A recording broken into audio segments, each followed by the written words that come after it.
All right, episode 430 is going to be brought to you by One World Whey Protein Powder. Now, this is the stuff that I love this stuff so much. I use it in all of my fruit smoothies when I make them, and I also use it in my coffee drink, along with the colostrum from Surthrival. But the One World Whey, it's got like 21 grams of protein per scoop. It's helps to cleanse and detoxify, raise glutathione levels, helps to clear out heavy metals. It's bioactive, it's 100% raw, and it's organic, coming from Amish farmers. All the lactose is removed from it. It's so good, and I think you guys are going to love it. If you're looking for a whey protein or any kind of protein, go ahead and check out One World Whey. There'll be a link on this particular show page. And the show is also brought to you one of our favorite water filters. This thing is awesome. It's gravity fed, and it's portable, doesn't use electricity. It's stainless steel, doesn't leach heavy metals. And Natural News, our good friend Mike Adams over at Natural News recently did a test on this, and let me share with you some of the results. It gets rid of 86.6% of aluminum, 100% of copper, 100% of arsenic, 100% of strontium, 100% cadmium, 98.6% of cesium, 99.8% of mercury, 100% of lead, 100% of uranium. The Berkey's awesome. I just love it. Kate and I have been putting all of our water through there, and we always like to use the highest quality water that you put through there. But I think you guys are really going to love, if you're looking for a water filter, the Big Berkey is the way to go. And if you want to check out the Berkey or the One World Whey protein powder, just go to extremehealthradio.com/430.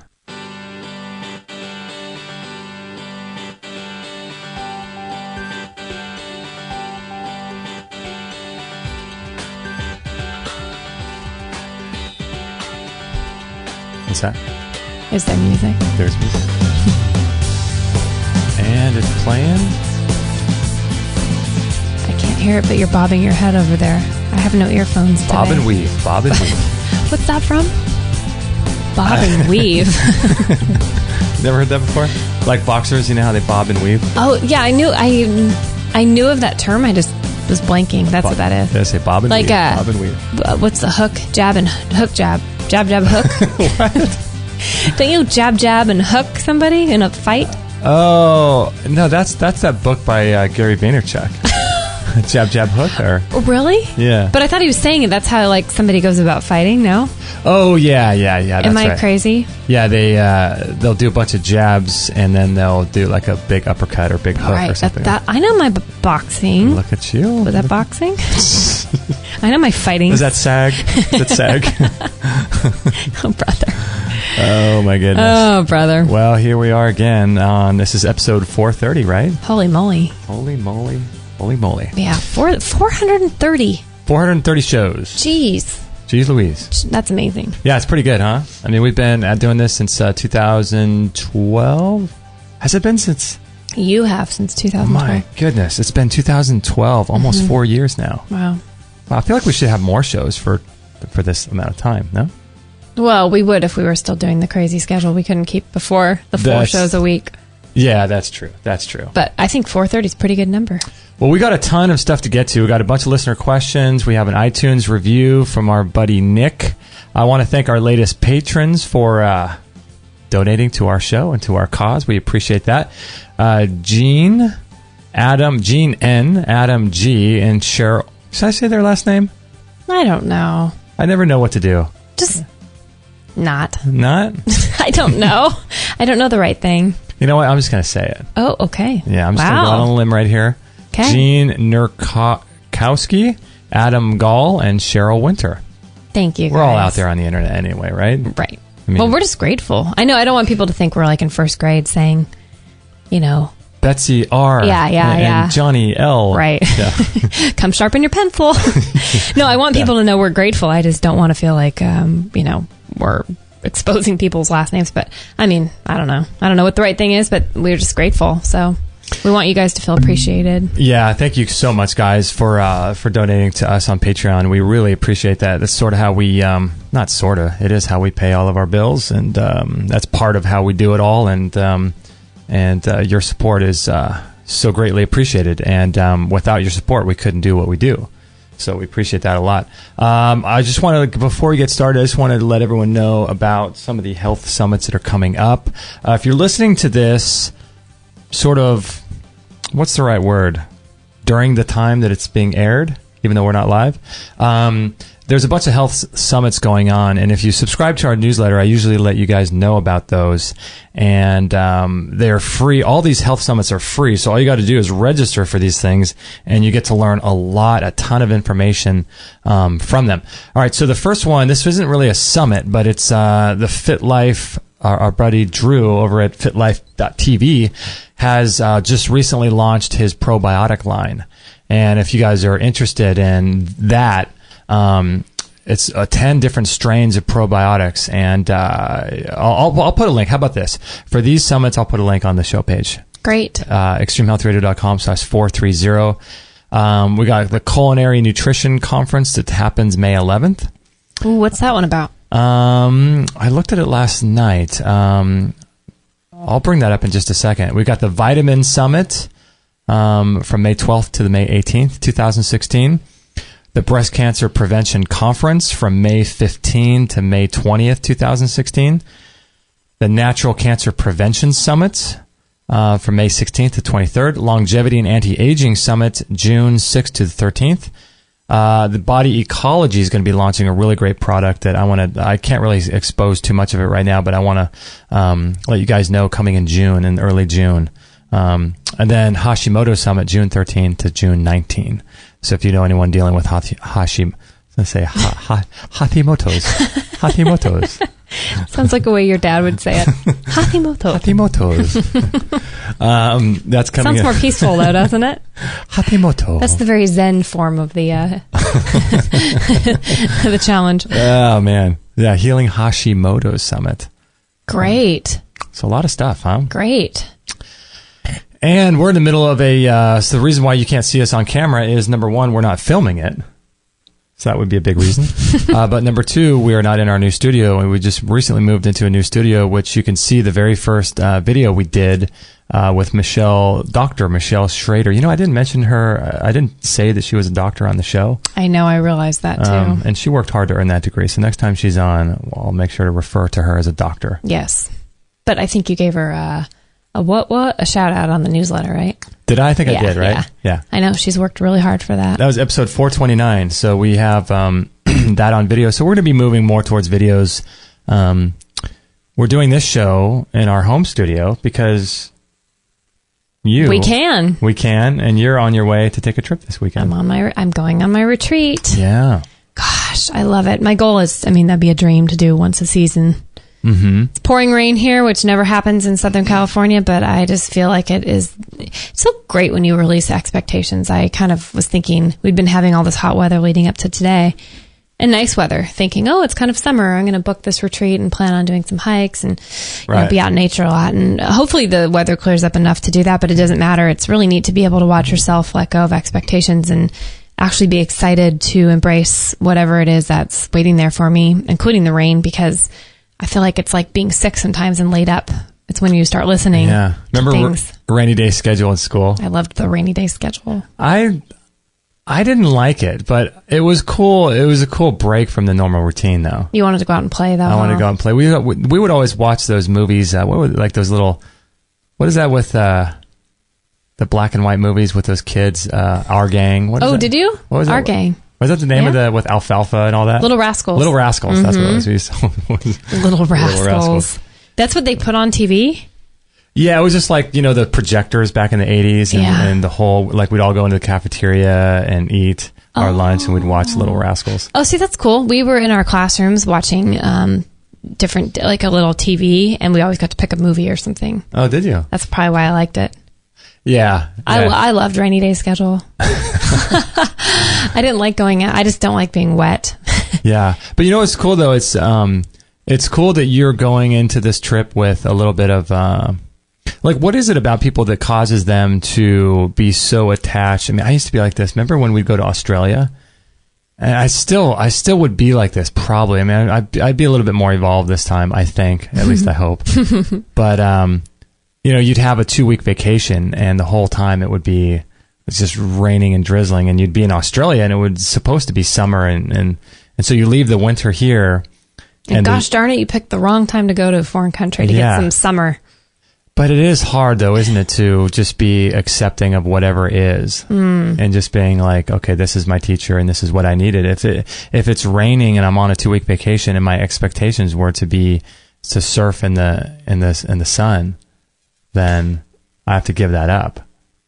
Yeah, I think it's okay to be disappointed, but to go on and complain and say, like, this is the worst thing ever, I think is where I've gone wrong in the past, Because looking back at those things, I mean, you really come across adventures and people and opportunities and situations you wouldn't have had you been elsewhere. Right. I just look at it as a great adventure now, most of the time. Yeah. I just roll. You can't, like Todd Beamer. Yeah, let's roll.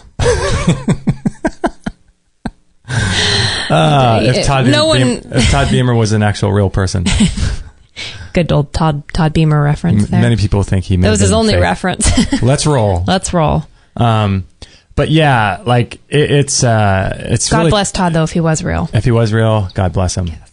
But yeah, it is hard to be accepting of what is. That's the hardest thing. And what is that quote? Like, the root of all suffering comes from attachment, or something. Was that Buddha? I think it could have been our buddy the Buddha. Our buddy the Buddha. All suffer. How do you say that again? I love that you repeat that. Our buddy the Buddha. Our buddy the Buddha. We're silly today. Our buddy the Buddha. What was it? All suffering? I think I mean I've heard it. Who knows? It doesn't really matter who said it, but it's good. The root of all suffering comes from stems from attachment. And that think seems about to that. be true. Because you think, okay, well, or is it attachment or is it expectation? But either way, I think it's attachment. You're attached to your ideas of how you think something should be, and when it's not that way, then you get all panties in a ruffle. Yeah, you get your red panties in a wad. It's no good, right? No. You get angry and upset.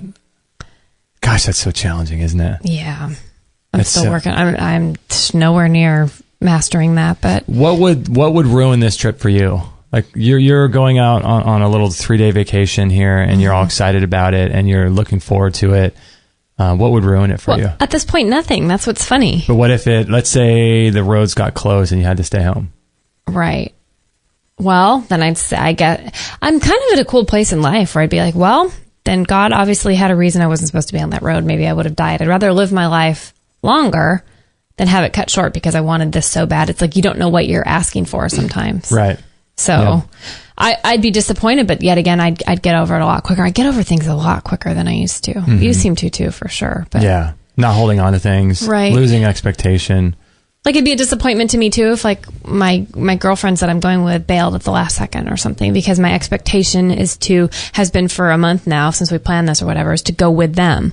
So it'd be a bit of a downer, but then I'd be like, well, gosh, now I get to be by myself. I wonder what there's for me by myself. It's like you just adjust and you move on. Yeah. So you weren't like that always, right? I was better than my sister. Let's put it that way. God love her, but she, to this day, is still very, very... I'd say having kids for her has calmed her down a little and made her more flexible. Yeah. But in general, she was the one in kindergarten that I think this really happened. My mom told me the story that if there was a rainy day schedule, she'd be the one freaking out because it wasn't the same as they told her it was going to be. Oh, really? Oh, yeah. Or if they told her in kindergarten, I think it was kindergarten or first grade, that there would be rainy day scheduled the next day and they'd watch a movie. And then it happened. And the movie, they obviously sent the kids outside because it wasn't raining. And I remember my mom got a call, she said, from the school. Really? My sister was just a mess, just super upset that what they told her wasn't. Crying and sobbing. Wow. So it's funny. I've realized working at the speech therapy place I'm at right now, part-time, it is really powerful. Children seem to remember everything, and they hold their parents and other adults to really high standards. So when you say something, they really expect you to follow through, and they remember, and they'll question you if you didn't. I remember one time I told my niece, Molly would make cookies with her, and it ended up being a couple weeks later, but she said, remember, we were supposed to make cookies. I mean, she was like 2, 3. And it's sad though to me, because seeing this now, having nieces and little people around more, and then all the little kids at speech therapy, it's really disappointing though, because you think, wow, what a bunch of disappointing parents there are in the world, What do you mean, parents that disappoint their kids? Yeah, because kids don't know how to release an expectation. They just know that they're trying to connect and they're trusting. To them, it's a trust built with an adult, you know? Right. So I don't know. I ever since then, it's been really good for me to be careful with, you know, letting them have their process as well, because they're not adults and they haven't figured out yet in their little brains how to process disappointment or expectation. So I realize, you know, like you always say, not to live a life too high or too low. It's like you kind of got to find that middle, flying in the current, kind of getting the right jet stream and staying in that, because you don't want to promise kids the world, but you don't want to be constantly disappointing them and having them have nothing to look forward to or count on you for either. Then it's also good to, when you do make calculated comments, you should make sure they're calculated to them, and then also be a person of your word. That's the thing, is to hold yourself accountable to your own words, you know? Yeah. Yeah, that's a big thing. Be impeccable with your word. Isn't that Don Miguel Ruiz and the 4 Agreements? Mm-hmm. Right. Yeah. I think that's a hard thing. It's a challenging thing to do, to be that way. And also, like, releasing expectations and just going with the flow, or as Hickson Gracie says, flowing with the go. Flowing with the go. Did he mess up, or that's how he actually says it? I think that's how he says it. Flowing with the go. Flowing with the go. Who said that? Hickson Gracie, yeah. How funny. But yeah, when you do that, you cause so much less stress and pressure on your life, and it's just a constant journey of learning how to do that, you know? Isn't this the journey? Yeah. Crazy. Yeah. Well, you know what? I'm actually picking up a book on the way to the retreat that I'm super excited about. I've been wanting to read it for a couple of years now. The Untethered Soul by Michael Singer. Oh, really? How did I know that book? Shay, our massage girl, had it at her house, and I flipped through it when you were getting a massage for our anniversary last year, and I'd heard about it before, but golly, it looks so good. It looks so good. But I'm like, how do we, you know, again, what's the challenge is to live from heaven to earth, not from earth up to heaven. You know, it's like trying to reverse that. Right. And I feel like this Untethered is such a beautiful title, and, you know, I'm so excited to kind of get some more insight into living from that place of unattachment. I mean, is that what it's all about, kind of? I think unattachment, as well as releasing all that keeps you in your own self-made prison. It's going to be good. I'm sure that's not much for most people. Right. Not much. Oh, man. There's not a whole lot that keeps us tied down to our own prisons. Yeah. Well, I posted on Instagram yesterday. I don't know if you saw that, probably a statue of the Archangel Michael. Oh, I saw. Where did you get that? It was outside of an Episcopal church a couple blocks over. Oh, is that the one over there on that? Yeah, on that street, a couple streets over. Yeah. And I was having a day where I was so sick of letting the, quote, enemy win. I felt like just really beat down by the enemy, and I kept going, well, what is the enemy? You know, I kept thinking of Les Brown and how he keeps, I love how he quotes often that African proverb that if there's no enemy within, the enemy outside can do you no harm. And I kept thinking about that, and I was like, okay, well, obviously something's bothering me to make me feel in an anxious place this week. What is it? So I went into thinking, wow, the enemies are things like self-doubt, judgment, guilt, things we place on ourselves, fear. I mean, fear is just huge. Fear seems to run the world. Yeah, without fears, I mean, imagine empires would crumble. Empires would crumble. I mean, think about how much fear is involved in everything that we do in life. And advertising, programming, TV. Oh, this, you know, this whatever is going to go away, act now, or... Fear. Fear and the not the expectation, what's the word I'm looking for? Fear and I guess it's a fear of getting people to feel like they're going to lose something, of loss. Yeah, fear of loss. Because if people lose out on something, or they lose something, what would they do? They need someone to help control them and keep it in line. And yeah.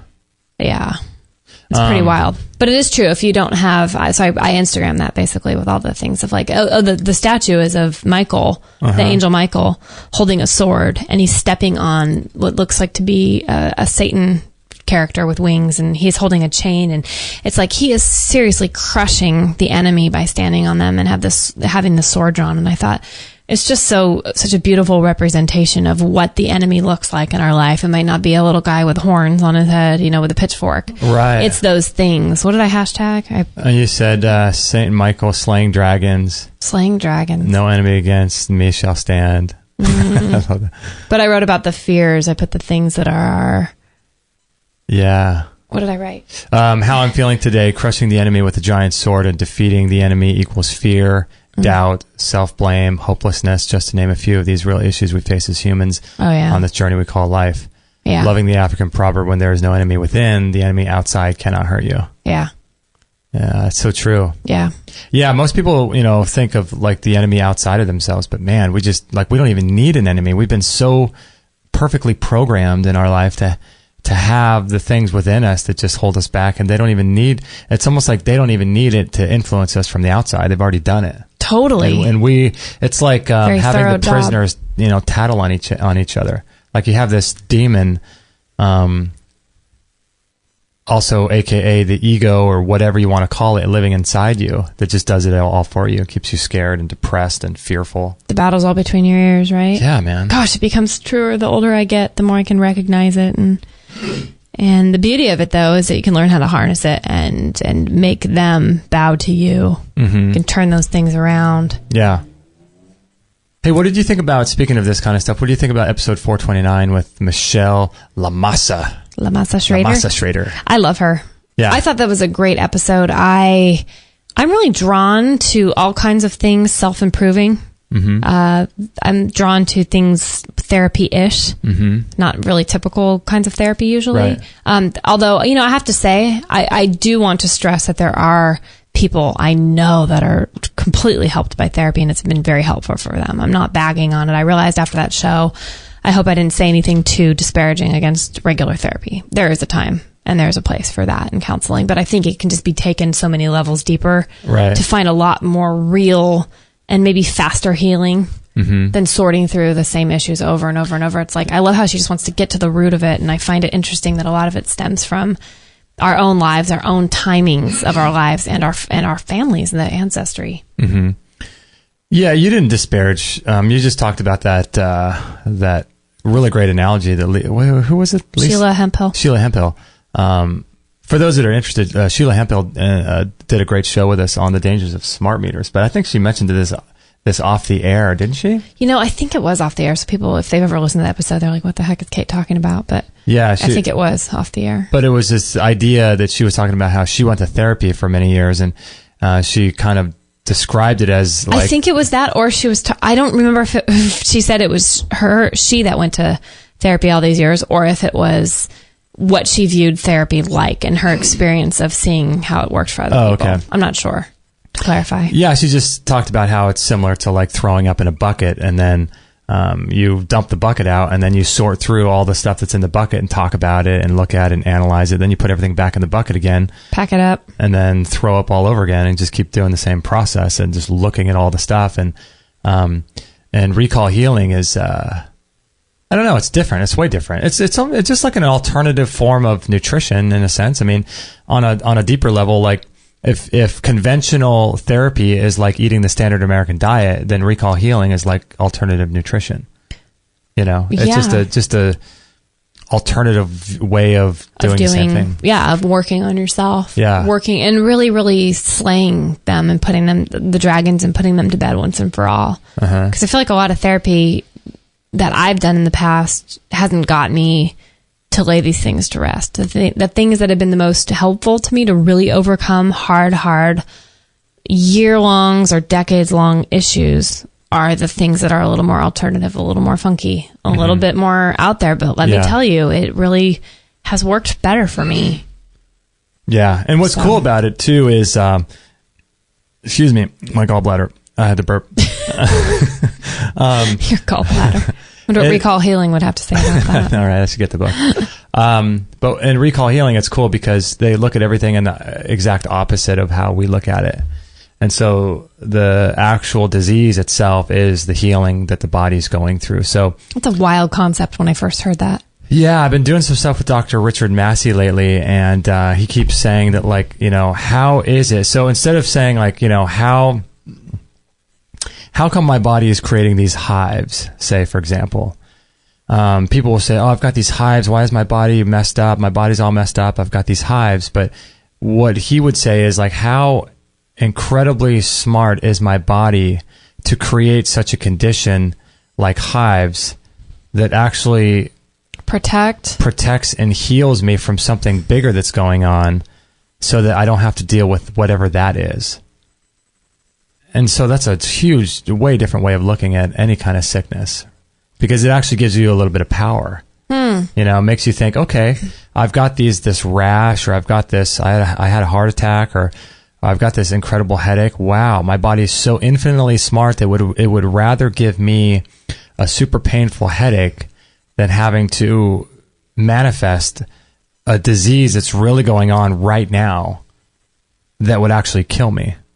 Because if that were to happen, then we just die. Right. But our body's so smart that it gives us a headache so that we can have a little bit of insight as to why the headache's there and what the real cause of the disease is that's so underlying. And so you don't really get that from traditional healing or traditional psychotherapy or any of that kind of stuff. That reminds me of something I've journaled about recently in my own time. Was in my morning time, I have these awesome moments where I get this clarity, but one of it was one entry a couple weeks back was about how I was having to learn how to be grateful for the chronic digestive issues I've had, and things that have stopped me in my tracks and actually gotten me away from my job at the salon with all the chemicals, because I can only imagine 10, 20 years down the road, if I would have been diagnosed, who knows, anybody's guess, but I could have been diagnosed with stage 4 cancer and been a goner, or not. But either way, it could have been something so much greater. And I think that was kind of awakening to me when I had a friend. I have a friend who's also a hairstylist who just literally got diagnosed with stage 4 ovarian cancer. And I thought, and she's 25 years older than me. Yeah. So I thought, gosh, it was a glimpse of what could or could not have been. But to me, it stood for, wow, I'm actually going to take this illness and be thankful for it, for what it could protect me and could be protecting me from. Dude, that's huge. So same thing as recall healing, whether it's looking at a disease a certain way, thanking it for protecting your body, or even a situation where you're taken out kind of in life, whether it's a job or something you necessarily might not have wanted and wished upon yourself. But to turn it around and to find what the nugget in there, that's like the real gold. Mm-hmm. Yeah, it's huge. What could be the root? I think it's so huge, because what are we taught in our culture? We're taught push through. I mean, think about like fight, push. Parents' generation, just fight through everything. You know, oh, you're sick. You know, someone's an honorable worker because they never take a sick day, and just and that mentality is what keeps people sick, because then they're at work when they're sick. They're not able to stay home and rest and rest physically, but then they're not. But then by staying home and resting and listening to your body, you're able to sort of look within. And if you have this kind of awareness, that's the thing, is you have to sort of cultivate this. But if you have it, then you can start to figure out what the underlying sickness really could be and what's going on a deeper level. But if you just push through sickness, then it's just not like, you never get that insight. And so God's always saying to you, like, okay, well, I'll give you another sickness in a few months, and you know, to lay you out, and hopefully you'll wake up then.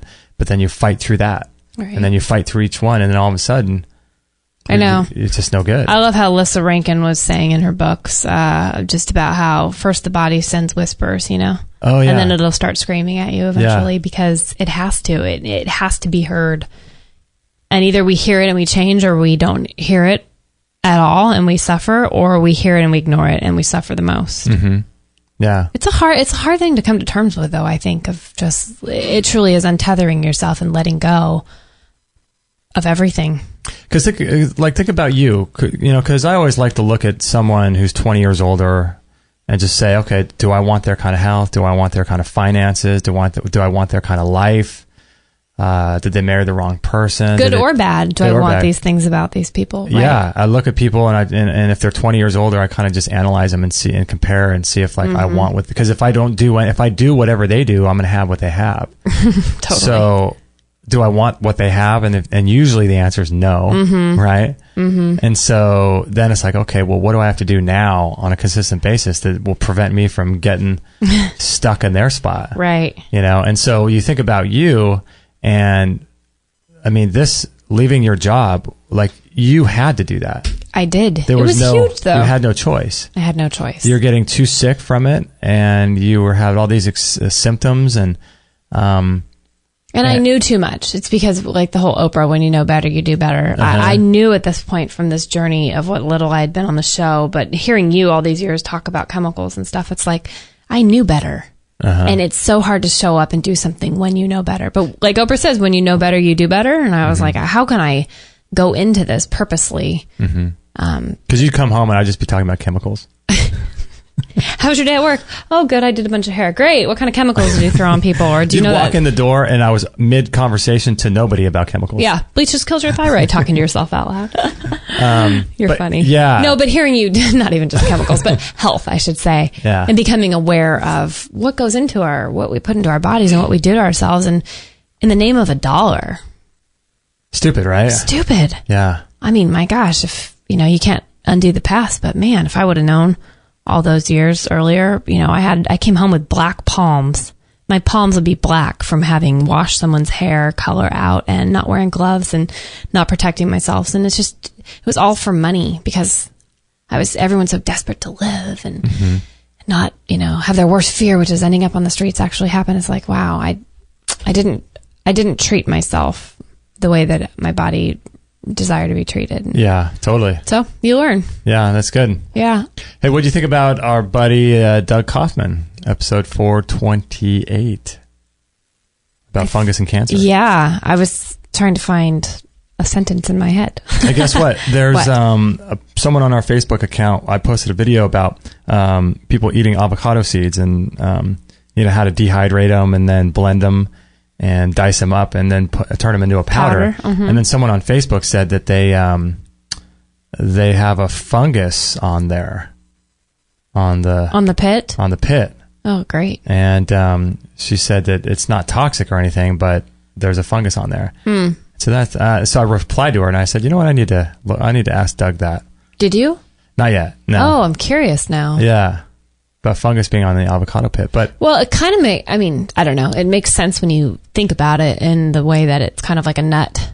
Yeah. And nuts are, some nuts, especially peanuts, you have that mold fungus on some of them. It seems like the perfect place for a fungus to be cultivated. I wonder though if Doug is, how to somebody who has a hammer, everything seems like a nail. I wonder if fungus really is the cause of all these things that he's talking about, or if it is correlated and there's fungus there. Present in these situations where... Yeah, but it's not the actual cause. But I don't know. I suspect he's probably onto something. I think his work is really, really interesting. And I think people should definitely look into it. Doesn't it seem, though, like... Intuitively, it seems like what he's saying is true. Especially with cancer, in my opinion. It seems like a fungus, like a mold. Your body's like molding out. Yeah, your body's sort of got fungus on the inside. It's decaying from the inside. I mean, that makes sense. So whether it's whether fungus or mold is the cause of other things, I don't know, but it wouldn't surprise me. He says it's the cause, but I mean, the way I look at it is like if you breathe in a mold spore, and the host in your environment is like too acidic, like, what's his name? Dr. What is that guy's name we had on our show? Dr. pH Miracle. I'm blanking. I remember though. I need more ginkgo biloba. You need more ginkgo. What is that name? I Google forget. it. pH Miracle. Let's find out. Yeah, let's see. Let's do I know it's phmiracleliving.com. pH Miracle. When you say it, I know. I'm just going to laugh because we love him. Yeah, what is his name? phmiracleliving.com. Robert O. Young. Yes. Dr. Robert O. Young. Right. So he's a guy, too, that says everything is caused by being too acid. And he's been on our show before. But maybe, if your body's unhealthy and it's acidic and then the fungus comes in and... Takes so it's over. Like, it's more than just one thing, I think. It almost seems like any body that's in a great state of pH or just health in general, you're going to be able to ward off anything that comes your way, it seems like. Yeah. Yeah, I think so. Which I don't know if many people are at that ideal balance of everything, but wouldn't that be cool if you could just, it's like Xena Warrior Princess. Here comes some mold, bam. Yeah. Here comes some cancer cells, bam. Like you're in a place of like indestructibility. If you got a good terrain. Yeah, because some people swear it's an acid alkaline thing, that if you're too acidic, you're going to foster cancer. Other people are like, yeah, it's going to be mold, or it's not having enough, vitamin B12 in your body, or, you're just going to hear some B17. It's like a lack of, I don't know. Again, but I think it has so much to do with lifestyle, don't you? And stress and like what you believe to be true. Yeah. Some people I feel like are almost asking for some kind of a disease to be heard or to have a voice, or you wonder what the spiritual implications of getting ill are. And they're not all bad. I mean, what people learn from things and have the lifestyle changes necessary to go on and change their world, but maybe even the world, is all worth it. Or think about sympathy. Empathy and sympathy. If you are someone who has a sickness or disease and all, like maybe, it would make sense if you were a kid who sort of like the middle child that got overlooked your whole life, and everyone else, your family paid attention to the older one and then to the youngest one, but you got overlooked. The classic Jan and Brady. It's my life. I'm the middle child. I know, right? Right. Oh yeah, that's right. But I was going to say, like, for people, I wonder if a part of it is like, hey, look at me. Like, now I've got this sickness or disease, and now everyone has to pay attention to me. And there's probably an element to that too, to a lot of people who are sick, because maybe people just don't listen to them or don't value them or whatever. And there could be something there too. I think it goes into like a lot of, because like what Ty Bollinger says about the cancer is like, it's the inability to detoxify your body. It's a lack of nutrition and minerals. And it's a constant exposure to toxins. So when you detoxify your body, get that stuff out, and then you prevent further exposure, and then you get the right nutrition, it seems like the human body should just go on living forever. Seems like. And then you get into the work of, who was it that was supposing that if you didn't know about death, maybe you wouldn't die? Oh, it's because Peter you're Ragnar? aware of it. Was that Peter? Yeah. It's interesting. He does not believe in death. So he says he's never going to die. That's amazing. Yeah. Talk about a level of reprogramming that you have to do. Because we're taught, like, you watch a movie and there's a funeral. You watch a movie and there's a birth. You watch a movie and so-and-so's got a disease and they're afraid and they're dying and stuff. The cycle has been since the beginning of time, since we've been told. But yeah, what if you change the script? Because like Maggie has no idea that she's going to die. Our little puppy. She has no idea. But why does she die then? That's a good point. Maybe just hypothesizing from Peter's perspective, maybe she's not at a high enough level to ascend beyond that. But I suspect, there is this weird thing of like how programmed for death humans are, and it's everywhere if you think about it. But it does seem like it's inevitable, Well, but I don't like it that your whole living life, your whole being is planning to die. It's like you're training, like you said, you go to sleep every night like a little cocoon, like you're going into a death state and you're reborn the next morning. It's like you're training for that moment, and then you're like, gotta get life insurance, gotta write a will. Gotta plan my obituary. Yeah, you gotta get the family plot. It's like you plan. There's no problem with planning, but it does seem very odd that since the minute we're born, they claim you start dying. The minute you start breathing, you're worse off. And then second of all, you spend half your time just worrying about and planning for something that's way down the road that's just going to happen anyway. So why spend your living life worrying about it? I don't know. It's weird, huh? I don't know. Because it would be almost weird, like if you were put on an island and you were just like if the Adam and Eve story is literally true, that there was literally physical beings named Adam and Eve. It's weird names. Did they believe in death? Did they know they were going to die? Well, maybe because only the story isn't that God cursed them and told them that their days would be numbered. But how odd that God let, who was it, Elisha? Who are the two guys that got taken up without dying? There's two, right? Enoch. And Elisha? I'll go with Elisha. I think there's two, right? I believe there's two. But how weird is that?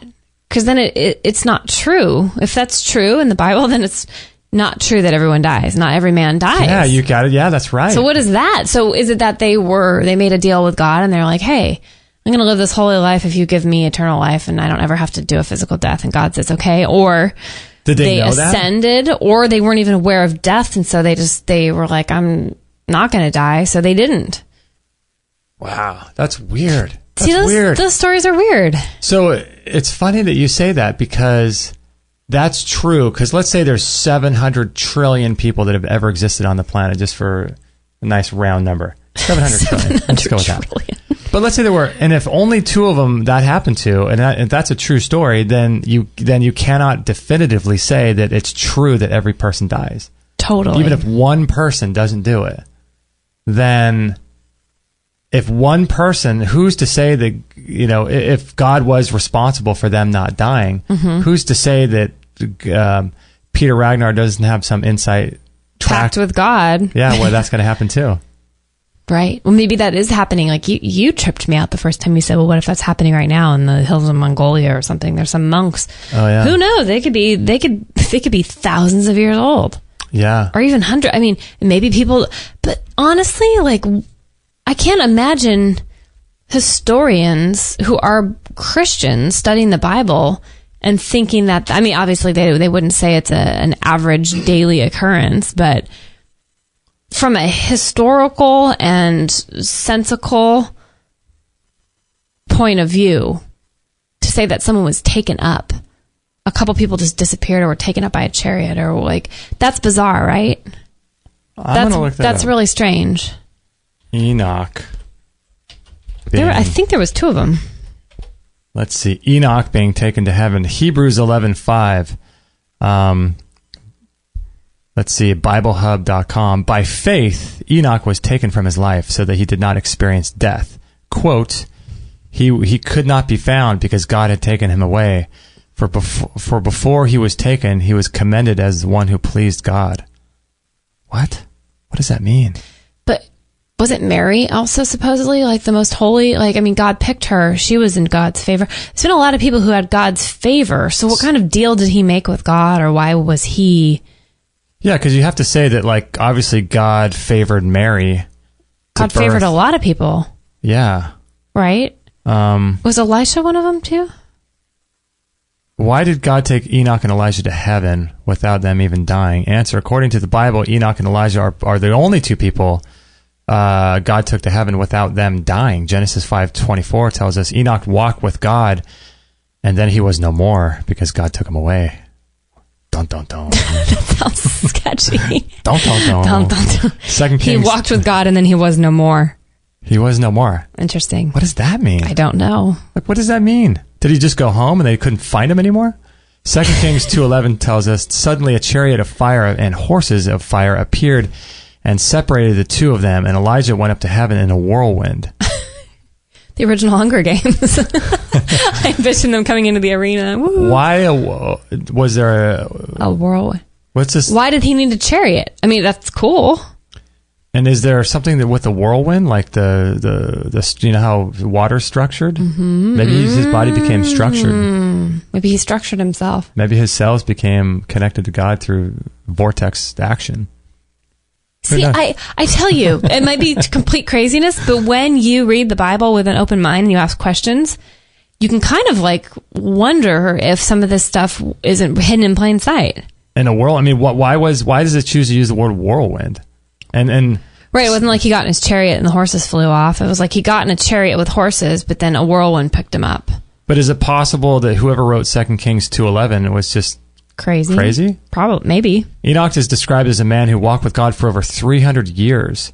Elijah was perhaps the most powerful of God's prophets in the Old Testament. There are also prophecies of Elijah's return in Malachi 4, 5, and 6. Bizarre, man. Did he come back? No, I think that's supposed to be in the book of Revelation. Because of his return. Well, that sounds a little... Chariots and fire and a whirlwind. I mean, it seems like a whirlwind would... I've never seen a whirlwind that could also contain fire in it, because the whirlwind by its nature would put out a fire, right? It's wind. Right. It's damp. It's moving. A lot of questions. Again, not to say it's not true, but I just think that's strange sounding. So maybe I don't know. I don't know. If you believe you aren't going to die, do you die? Is there a way to cheat God? I know, Or make a pact with God? Oh, who knows? Interesting things. Got a question here from Natasha Howie. I've got all the answers. You got all the answers? Obviously, we have all the answers here, as you can tell. Can you please tell me where I can get Methuselah? Speaking of Bible names. Yeah. Okay. Methuselah to remove biofilms as per the interview with Robert Vaughn Sarbacher. Yes. Go to robertvaughn.com, click into his mini beat protocol article, and at the bottom of that article is his email address.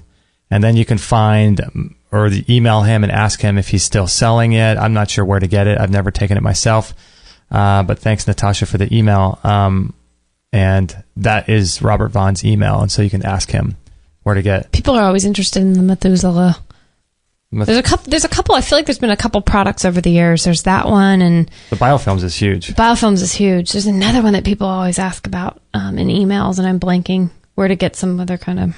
I don't remember. Oh yeah, it's a lot of people ask about some Methuselah. Oh gosh, I thought that was Robert Vaughn. That was a painting of Methuselah. Well, he isn't looking so good. He's not looking so good. He's got to work on his. He looks like Yoda. He needs to take some anti-aging medicine. But he lived to 969, if you believe in Genesis chapter 11, I think. Like, why wasn't he taken up? No, Genesis chapter 5. Genesis 5. Methuselah, maybe. Who knows? A lot of people conjecture that I like that word, conjecture. They conjecture that the firmament, which is what people think is the layer of water that existed before the stars, before the flood. Was it above the stars? Yeah, because there was in Genesis it talks about the firmament above and the firmament of water below, and so some people say that that was protecting us from radiation, and that's why man lived so long. 969 years. I don't know. That sounds a bit weird. Does it make sense to you, though? Kind of? I mean, it makes as much sense as chakras and energy healing and Reiki and the Bible. It all seems bizarre. Who knows, right? Yeah. I mean, how do we know? But yeah, or maybe Methuselah took Methuselah. The original. He killed his biofilms, and there you go. People that buy it are getting powdered up versions of his body. Yeah, they just powdered. They're getting powdered Methuselah. But parts of them have been dehydrated at low temperature, so it's got the living enzymes. We have a good time on Free For All. Roman writes in, would you share your results from the experiment you described in the article, How I'm Using Colloidal, or as our brother-in-law says, colloidal silver. I'm using colloidal silver to prevent flu and cancer and get rid of lung infection naturally. The results are in. Results are in. They've come in. We've weighed in. We have them now. No, but you use it a lot. You used it just recently. We use colloidal silver all the time. If you get an Omron nebulizer, which is the one we recommend, we'll put a link to it in the show notes. These are great because they're battery powered. They're quiet, which is the big thing. You can take it on a plane. Problem on a plane, you can't take liquid. You can nebulize the air that's inside the nebulizer that is contaminated with biofilms. The recycled plane air. Yeah. With no bad things in those at all. No, what was I going to say about that? But it's travel. I don't know, though. You can take a couple ounces on a plane, though. Okay. 3 or 4 ounces. I forget what it is. I have to check with the airlines. But yeah, that is smart. So in that article, I'll put a link to the article too. I just use it to get rid of, if I have a flu coming on or whatever. Any kind of bronchial infection or any kind of sore throat. I'm jumping on it these days, and you know what? Everybody at my work everybody didn't have to. They chose to take antibiotics when the flu was going around last couple months. That's right. Yeah, like a major sore throat, cold thing, and turned into, bad things for people. But I just kept doing that along with high dose vitamin C, and right as rain. For me personally, I was happy I didn't have to, obviously take an antibiotic. That's good. So yeah, I swear by the thing. I think it really helps. I won't take an antibiotic, man, unless my life is on the line. And then they're great. Great. If it saves you and you kill off some bacteria, at least you're alive, Yeah. And but your other than that, door, right? I mean, I remember when we went to where was that? The Dominican Republic a couple years ago. I don't know if I've ever seen you that sick. I had just death knocking at my door, man. You did. And it looked like Methuselah. I looked like Methuselah too at 968. No, I meant death knocking at the door looked like Methuselah, but yes, you did too.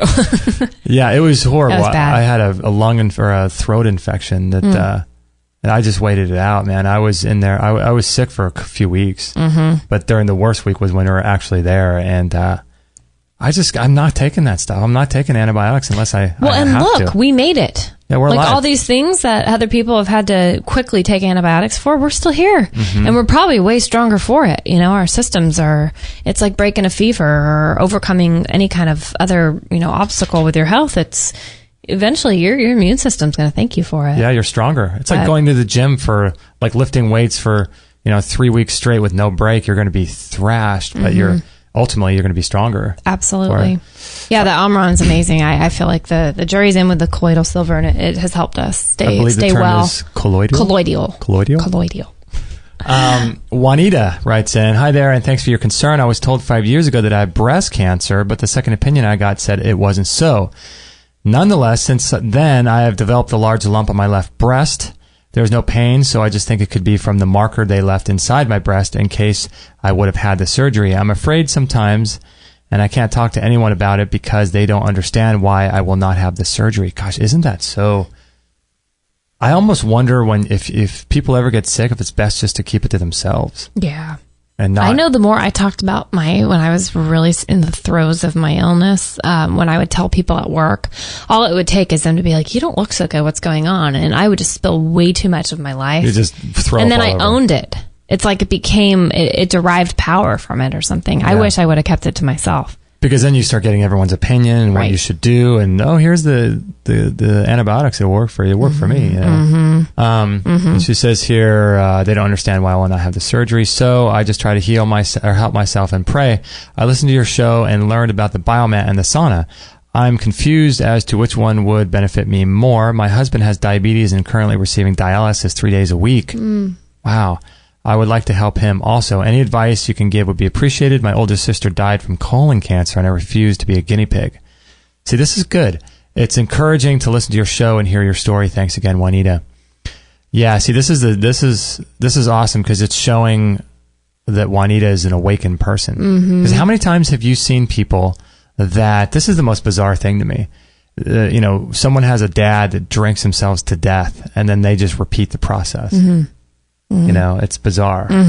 But, for me, I understand the mental, part of it. Like, you're just trying to numb the pain, but you end up doing the very thing that ended up taking their life. But, yeah. I mean, to me, I guess it makes sense to numb the pain, but it's bizarre. It doesn't really make sense because you're doing the exact same thing. I think you'd find a new way to, and some people do. Yeah. But, so you're saying she's trying really hard to not go that route that her family has. Yeah. Yeah. So thank you, Juanita, for writing in. What would you suggest to her about? I would listen to the show that we did with Tamara St. John, episode 75, about breast cancer, and also listen to, I did a solo show about what I would do if I were ever diagnosed with cancer, and I think it was episode 126, I think. Okay. To get some ideas.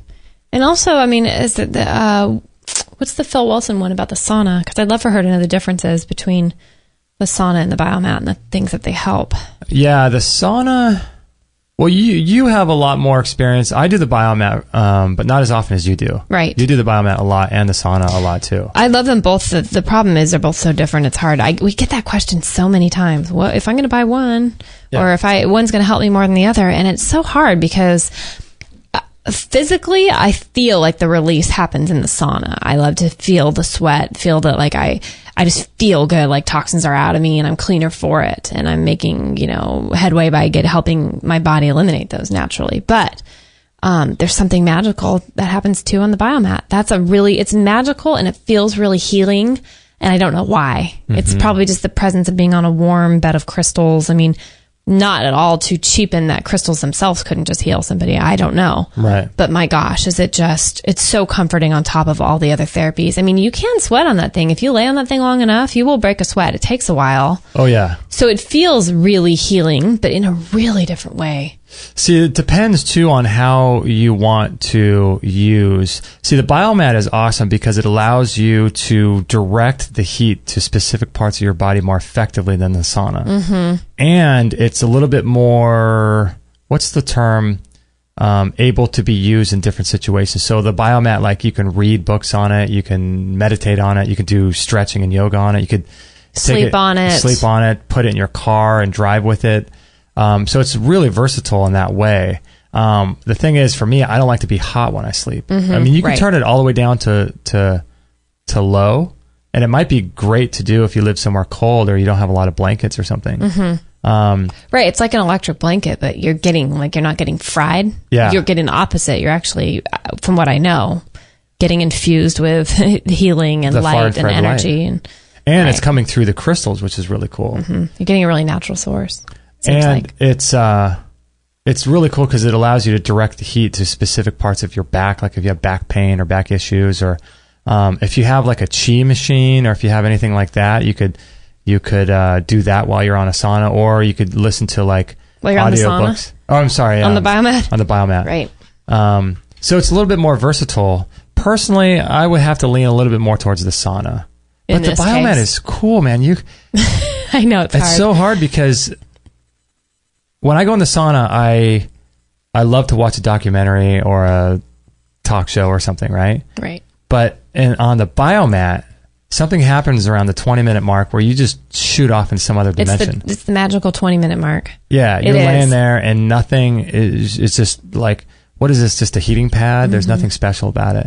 Right. And all of a sudden, for me, around 20 minutes, it just knocks you into next week. Yeah, you're gone. Yeah, you are. It's like being on a different plane. Yeah. Have you ever meditated on it sitting up straight? Yeah. Mm-hmm. Do you notice any difference doing that, or is it just pretty? You have to be laying down, huh? No, I don't know. What happens though if you see? I haven't been able to sit upright on it meditating more than 15 minutes because it makes you tired, and it like makes you feel like you just took a melatonin. So then I'm like, and then I end up laying on it, which is great. Yeah. But no, the sitting up is strange though. I've had all kinds of like weird, like all of a sudden my eyes will like flood with light. I'll be like in the dark and I'll feel like bam, like this flash of golden yellow light. Really? Oh, it's weird, and way more than like if I am not sitting on the Biomat. I feel like if there are chakras and there is that kind of a thing going on, or your third eye awakening, or I think it's happening because I don't know what those flashes of light are. You're hanging out with your third eye? Hanging out with me and my third eye, keeping it real. The only other thing I can think of is when I had a Reiki session one time with a local practitioner, and I saw a bunch of weird colors and lights too. So to me, there's definitely something going on with energy, and I love that Biomat.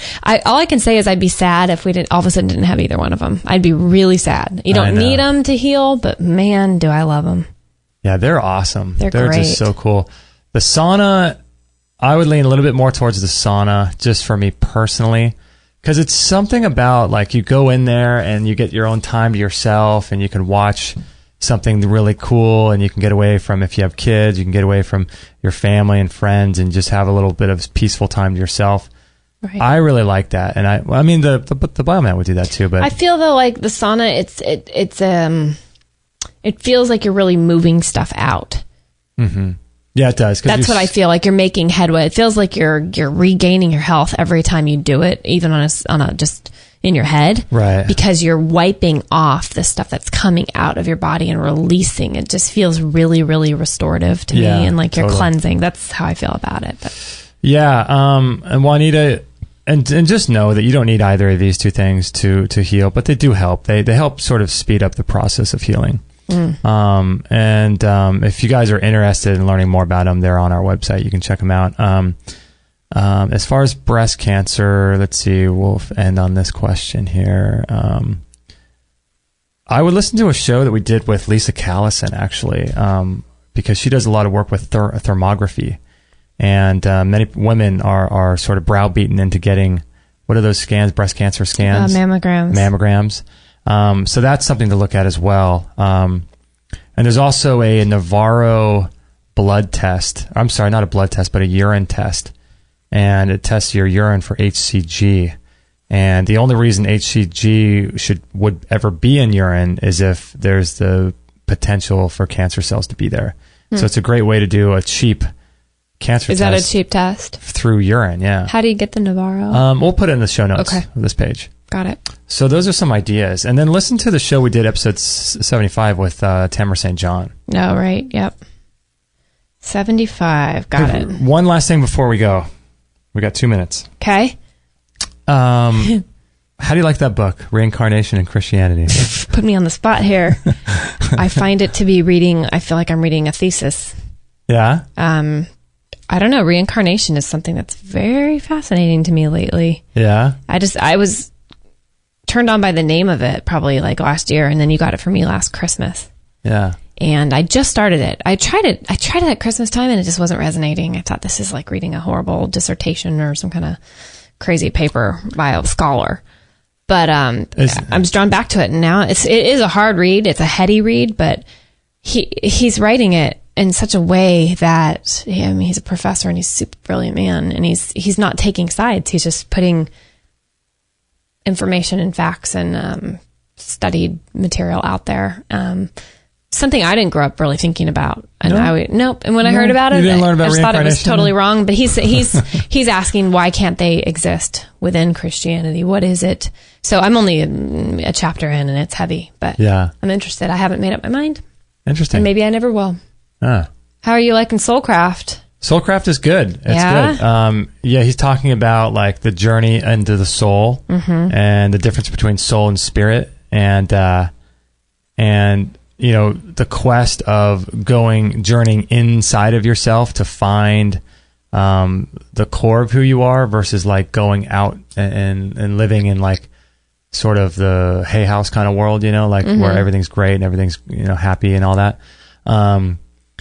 So he's talking about preparing for the descent and all this stuff. It's pretty good. Have you got to the part where he talks about like going into the quote death lodge? No. It's pretty cool. Really? Mm-hmm. I can't believe you read that whole thing. Oh, I love it. It's a long book. Pretty long book. I read it last summer, and it really, I don't know if it was what I was going through at the time, but it really spoke to me, just helping me die to myself and realizing just again and again, there's so much bigger plan than we could ever imagine, and tapping into that and dying to the ego is what it's all about in order to experience a realness to life, a real quality. But yeah, he talks about going like, even doing a symbolic death lodge where you can go into like a sweat lodge or something like that, and you literally come out a different person. You leave whatever it is that you can do as an outward representation, like a baptism of leaving an old, becoming a new. It's really powerful little part in there, but yeah, it's cool. I like the poetry in there. Are you annoyed by it? Because I love it's David White that he mostly talks about. It's so funny. I just skip over all that. I could see that. I just do not like poetry at all. It's really growing on me. Is it? Yeah. I guess I should try it. I read it. I'm just like, what? I don't know what you're talking about. Like, I'd rather just get to what he's saying, you know? I'd rather get to someone, even with Wayne Dyer's book, when he did the, what is that, Thoughts on the Tao Te Ching, 365 with the Tao or something like that. If it were too long, I'd just skip it and just read what he's saying about it. Right. You want the Cliff Notes. Like Marianne Williamson, you know, Return to Love versus reading the whole Course in Miracles or something. But it's hard. Yeah, Return to Love, that's right. Yeah, I'm not drawn to poetry and stuff, but that's okay. Yeah, I don't know. That I hadn't been until I read that. I think that might have been the book that cracked me open. Oh, really? Yeah. Should I look at the poetry in there? Yeah, it's pretty good. Okay. I think it's David. Is it David White that he's always? Well, you wouldn't know because you're not reading it. I think he might be. He has a few different people in there, but some of them, I was like, I read it 5 times and I still didn't know what the hell he was talking about. But a lot of it, man, it hit a place that I was like, okay, I see where there's a time and a place for poetry when it's like a really good song that hits you on a soul level. You have to be in the right place to receive it. And it's almost like when that perfect time aligns and you're in that place, it's just magic. Right. Because I've been actually writing more like prayers / poetry in my journals more than journaling anymore. And it's bizarre when you get out of your own way and you step into the flow. It's like God just speaks things through you, and I can't stop my pen. Mm-hmm. See, and to me, I go, that came out of me. Like, that's weird. I could understand writing and seeing how that would be super therapeutic and cathartic to write that poetry. But for me to read it, I just don't, I shouldn't say this because I guess each verse or each sort of poem is its own thing. And I shouldn't judge all my other experiences reading poetry on that one, because that one could be something I really need to hear. But in general, it doesn't seem like it's something that I'm drawn to that Maybe much. green eggs and ham ruined it for you when you were a kid. Easy rhymes. You thought that was what poetry was all about. Dr. Seuss let you down. Yeah. No, but and it might not be for everybody, but I don't know. I feel like there's something in there that you would really like. I feel like we should always be open to stuff, you know? Totally. Like, I should give it a try. Yeah. At the right time. Yeah. Right. Good all times, right. good books, and good Friday. Good dancing. Lots of good dancing. Have I ever told people that story? I don't think so. I used to, one of my good friends had this little preschool guy that I would pick up from preschool and bring him home a couple days a week while they were at work. And one time I picked him up and he's in the back seat and his name is Nathan. And I said, "How did school go, Nathan?" He said, "Great." He said, "I want to create a business." "Oh, what do you want to create?" How old is he now? Like 3. Okay. "It's a business called Nathan's Business." And I was already laughing. I said, "Well, what do you do at Nathan's Business?" "It's a place you go to where there's lots of candy, lots of laughing, and lots of good dancing." At 3 years old. 3. That's and awesome. Lots of good dancing. I told his mom, she about died. She's a good friend of mine. But, oh, man, that was funny. Nathan's Business. What is it? Candy? What is it? Candy, lots of fun or laughing, and lots of good dancing.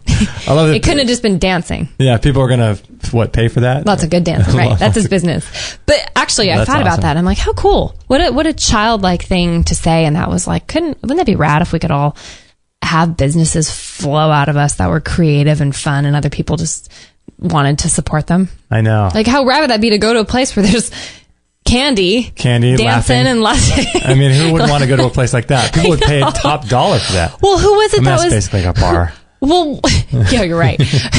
Topless. I'm just kidding. Topless bar. That's even weirder. What was it? Who was it that had that business about giving hugs? It was like a cuddle. Like you could go and make an appointment for like a cuddle factory where you could go and like spoon people or cuddle with people. Yeah. That was different. Yeah, there was some And lady. I don't think it was free. I think they charged. She charged. Yeah, they charged. It's like... it was like my cuddle. Should I look it up? Yeah. Hope nothing weird comes up. Cuddle. Cuddle. That was a really interesting thing though, but I thought a lady made a whole business revolved around cuddling because people don't get touched enough and loved enough. It's sad. Cuddle Up to Me. Cuddle Up to Me. Our team, let's see. Cool idea. Yeah, a professional cuddler, outdoor enthusiast, and in love with the universe. 5'6", mid-20s, believes in unconditional love and kindness. A session with Heather is sure to bring you out of this world. She will help you escape the humdrum and find a sanctuary unlike any you've known before. With Heather, you will find connection, acceptance, and open arms. Oh, there's many of them. Samantha, she's an expert cuddler, owner of Cuddle Up to Me. Wow. Cuddle Up to Me. Who? Wow. Ray, 5'8", late 20s, visionary and a rare sense of balance. Ray is open, honest, and direct with a hearty laugh and the ability to make even the most reluctant cuddler safe and comfortable. It is kind of funny though, isn't it? Like you're picking basically. It's like you're trying to find somebody online, like a good fit for a date or something. Hey, a guy. Cam. Interesting. Yeah, Cuddle up to Cam. I was going to say, like, would this be okay with guys? Who knows? Cam is grounded and giving. You'll feel welcome and loved in his big arms. You could be silly or sensitive. Your session will surely cure what ails you. I can't imagine the legality behind all this stuff. Like, it seems like you'd have to sign so many waivers. It seems like there could be so many things that could go wrong with people like saying things against you, you know? When you type into Google cuddle business, it gave up like the next suggested searches were like all these cities in the United States. So that means that like people are searching for like cuddle business, Los Angeles, cuddle business, Tokyo or something. Do you think it will take off? I suspect it will. I really do, because people are becoming more and more disconnected and people are working longer hours. They're more stressed out. I think businesses like service type businesses like massage and this type of thing. Float tanks. As weird as it sounds, I really do think there's a need for it. As bizarre as it is to cuddle up to somebody. Because think about it when you and I hug, or if you hug somebody, like you just feel in that moment of giving a hug, you just feel good. You do. You know? You totally do. And it's probably because of that, the way the energetics of the heart work and all that. But a session is $60, a 1 hour session. Holy mackerel. But that starts to getting to me like, I don't know. I mean, are you getting people, you know, after a few minutes, are they starting to get a little bit... weirded out? Well, a little bit randy. Oh, yeah. I don't know. To me, I love those viral videos, though. I'll never get sick of them. They make me cry every time, of the people that put a sign on, like, free hugs. Oh, yeah. And they'll blindfold themselves, and you watch this camera of all these people in New York City or whatever coming up and hugging these people. And it's just, to me, it's out there. You'll find someone to hug you. I mean, yeah. Even if you're a mass murderer, I'm sure you could get someone to hug you if it's, you know, that important to you. Right. I think people just need to, I think the beauty of it is people realizing that that's an important part of being human, is the touch and the love. And this place is in Oregon. We'll put a link to it, cuddleuptome.com. How funny. Yeah, I think that in our digital age and moving on with technology, I think people are going to be more disconnected. And then there's going to be... It's better than having a robot hug you, is all I got to say. Yeah, it's better than that. Mm-hmm.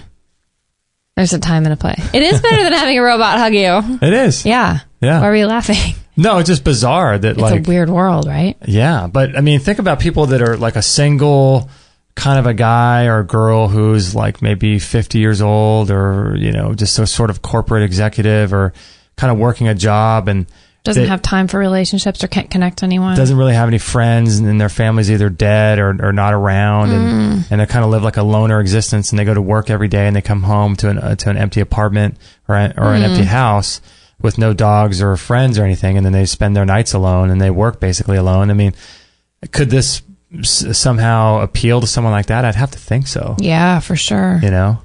In a way, it sounds so funny, but I really am grateful that people have these ideas, because what you just described is like, oh, there's many people like that. It just makes your heart sad, though. You know? Could be a professional cuddler. Kate, that's my new job. $60 an hour. I would do it. Yeah. That's where I'd feel bad. I would just want to hug people for free or cuddle people for free. Yeah. But I'm so glad it exists, because, people have to make their money like anybody else. But. And it's just a way of getting emotions out of the body, too, because feeling that connection, you know, if a lack of connection, it causes people to act out in violence or something, or if they're stressed out and they don't work out and get that energy out of them through work training or something, you know, sickness people start acting weird. Yeah, or mental stuff. All right, we need to get you on the road, Missy. I got to get on the road. Get on the road. Pack my Biomat and haul on down the road. Are you going to take it? Yeah. Is that okay? You? Yeah. Nice. I'm taking the laser and the Biomat. Dude, you're taking everything. Hope you'll be okay. You're leaving me with just a sauna. I left you with dinner. That's right. That's right. All right, everyone. Thanks for joining us. This was episode 430. Yes, sir. Is that right? So if you want the show notes, go to extremehealthradio.com/430, and you can thank baby Kate for taking notes for you. Cuddle me, Kate. Okay. That's .org. .au. Cuddlemekate.gov. Your government. The cuddle government. Tax-free. Tax-free. But yeah, if you go to extremehealthradio.com/430, Kate took all kinds of show notes. So everything we talked about is on the show notes if you want to grab them there. We appreciate your support via Patreon, via bookmarking our Amazon link, which there's an Amazon link at the top right of our website. And when you shop and remember us every time you go through our Amazon link, that helps us hugely. So if you can remember to bookmark our link or use it every single time you make a purchase there on Amazon, that really helps us. Please keep us in mind with a lot of summer purchases for vacations and stuff. Yeah. A lot of online shopping, almost as much as the holidays, so that helps. If you do purchases for your business, like big business purchases, we can't see who orders what, so it all helps us. So we appreciate that a lot. It's a great way to support us without really doing anything extra on your part, other than just making purchases there on Amazon, which you do anyway. So we appreciate that a lot, and also for you guys for sharing our shows and our updates on Facebook. That really is awesome. You guys rock. Yeah. All right, everyone. Thank you for joining us. We're out of here. Kate's going to go on vacation and leave me in the lurches. Oh, I'll miss you. But I'll be back. And I won't miss a show. Oh, Maggie Brown's very sad that I'm leaving. That's right. She's very upset. All right, everyone. Thanks. She's on the table now. Walking across the table. Hello, Maggie. Oh, wow. Oh, wow. Magnolia. Yeah. Maggie Brown. Let me get her off the table. Let me get her off the table. Okay. Whoop, there you go. She's so long. Maggie, you want to be a broadcaster? You're in 2 time zones. Okay. I don't know if you're going to be you're not saying much. But a lot of licks. Oh, you're cute. All right, everyone. Thank you so much. We'll catch you guys in the next episode. Bye. Hey, everybody. This is Josie, Justin's mum. Don't tell him, but I know he would absolutely be really happy if you would sign up to his free weekly newsletter. And don't forget to share this with all your friends. This is the buzzing bumblebee signing off. So good.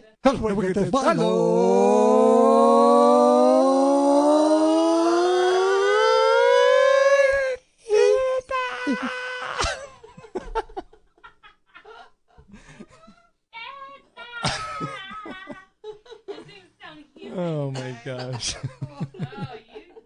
No material on this blog is intended to suggest that you should not seek professional medical care. Always work with qualified medical professionals, even if you educate yourself in the field of live food, nutrition, and alternative medicine. I'm not a doctor, nor am I offering readers medical advice of any kind.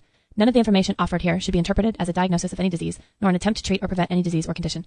While information in this blog is discussed in the context of numerous conditions, it can be dangerous to take action based on any information in this blog.